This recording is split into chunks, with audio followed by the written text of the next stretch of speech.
না, একদম কনক্রিট কোনো সিদ্ধান্ত এখনো পৌঁছানো হয়নি, তবে এখন পর্যন্ত আমরা আমাদের আহ্বায়কও অপেক্ষাকৃত ছোট কতগুলি দল প্রায় এক হওয়ার কথা আমরা কিন্তু শুনছিলাম। এখন পর্যন্ত আমরা 300 আসনে আমরা এককভাবে প্রার্থী দিব, এটা হচ্ছে আমাদের সবচেয়ে সর্বাধিকার, মানে একদম সবচেয়ে বেশি আমরা এটাকেই ফোকাস করছি। আমাদের মনোনয়ন ফর্ম বিক্রি শুরু হয়ে গেছে গতকাল থেকে, এবং 15 তারিখের মধ্যে কিন্তু আমরা একটা প্রাথমিক তালিকা কয়েকটা আসনের 100 থেকে 150 আসনের বা অ্যাটলিস্ট 100 আসনের আমরা প্রকাশ করব। এবং সবচেয়ে যেটা আমি যেটা আসলে ব্যক্তিগতভাবে দলে গিয়ে বা অফিসে যেটা পার্টি অফিসে যেটা ফিল করি বা আমাদের বিভিন্ন তৃণমূল পর্যায়ে আমরা যখন থেকে এককভাবে কথাটা আমরা বেশি জোর দিচ্ছি এবং মনোনয়ন ফর্ম বিক্রি শুরু হয়েছে, তখন কিন্তু এইটার প্রতি মানুষের আগ্রহটা বেশি, বিশেষ করে তৃণমূলে যারা আমাদের সাথে যুক্ত আছেন বা সাধারণ মানুষ আমাদেরকে এভাবেই আসলে দেখতে চায় যে আমরা হারি জিতি কিন্তু আমরা এককভাবে নির্বাচনে অংশগ্রহণ করব এবং লড়াই করব।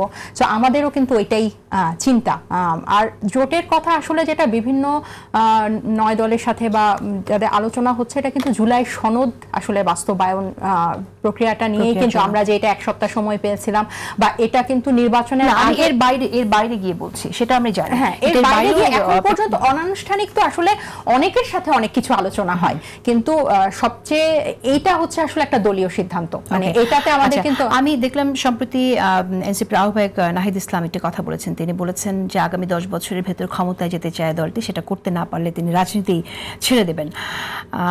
আমার প্রশ্ন হচ্ছে যে রাজনীতিতে এটা কি একটু শর্টকাট হয়ে গেল না? আর 10 বছরের মধ্যে ক্ষমতায় যেতে না পারলে উনি চলে যাবেন, এটা তো অন্যান্য নেতাকর্মীদের একটু নিরুৎসাহিত করা হয়ে যায় না। এটা আসলে উনি যে প্রেক্ষিতে বলেছেন, যদিও পুরো বক্তব্য থেকে এটাই পিক হয়েছে, গত পরশুদিনও আমাকে একটা টকশোতে এটা জিজ্ঞেস করছিলেন, এটাকে আসলে আমরা একটা ভিশনারি এবং মোটিভেশনাল হিসেবে দেখি।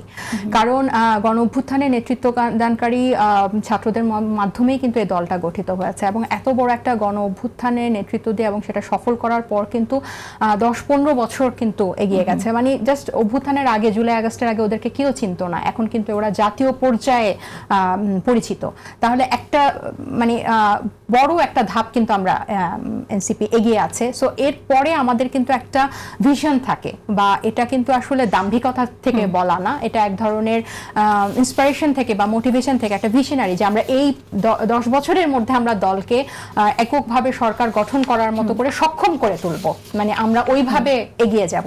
এই কথাটা কিন্তু এখান থেকেই এসেছে। এবং রাজনীতি ছেড়ে দেওয়ার এটা হচ্ছে আসলে আমরা তো চিরকাল দেখেছি যে মানে যারা এসেছেন তো এসেছেনই, কখনো ব্যর্থতার দায়ভার নেয় নাই বা কোনো জবাবদিহিতার মধ্যে থাকে নাই। আমার মনে হয় এই কথাটা সে আমাদের যে দলের নেতাকর্মী আছে বা যারা সমর্থক আছে তাদের উদ্দেশ্যেই বলেছে। 10 বছরের মধ্যে যদি আমি একটা পর্যায়ে দলকে নিতে না পারি, সেটা সে তার ব্যর্থতা হিসেবেই সে দেখবে। আমাদের সাধারণত কি হয় যে যখন ব্যর্থ হয় তখন কিন্তু সরে দাঁড়ায়, আরেকজনকে কাউকে দায়িত্বটা নিতে বলি।